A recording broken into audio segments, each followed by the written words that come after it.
एक दिन राजा के दरबार में एक किसान आता है। किसान राजा से कहता है, महाराजा मुझे बचा लो। तुम चिंता मत हो, तुम्हारी परेशानी क्या है बताओ मुझे। महाराजा मैं एक किसान हूँ, मेरी ज़मीन मुझे दिला दो।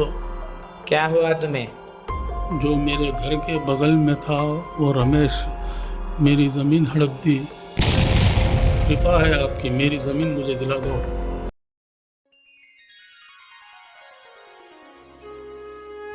किसान का नाम राघवा था।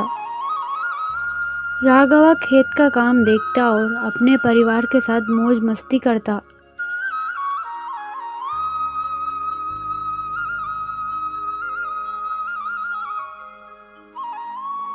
रमेश नामक एक आदमी उसी गांव में रहता था और उसको ये भी पता था कि दूसरों के साथ काम कैसे करवाते हैं।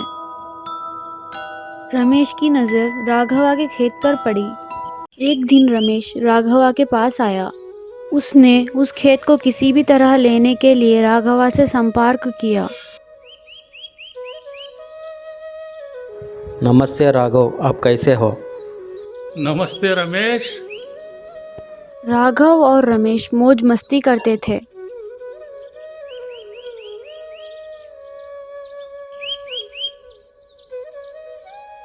इस तरह राघवा को विश्वास हुआ। रमेश अभी आया। मैं देखूंगा कि ये खेत हमेशा के लिए मेरा कैसे नहीं रहेगा।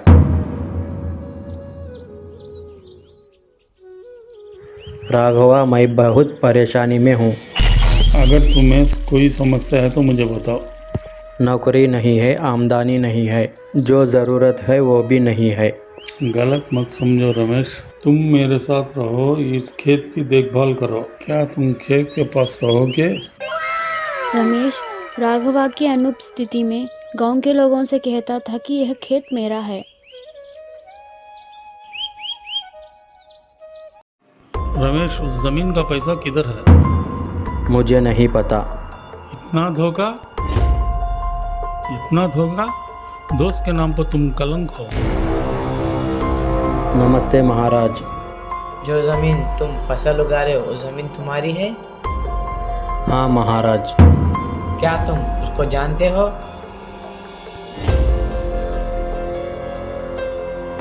मुझे नहीं पता ये कौन है। महाराज देखा आपने इसकी मज़ेदार बातें, इसकी चालाकी। देखो महाराज, बहुत बड़ी गलती की तूने, इसकी सजा तेरा सर है। राघव बताओ क्या करूं इसका?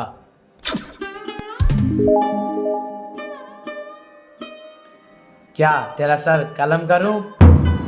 राघव इसको क्या सजा दूं? ये गलत है, तू मान ले। मेरी गलती माफ़ करना महाराज।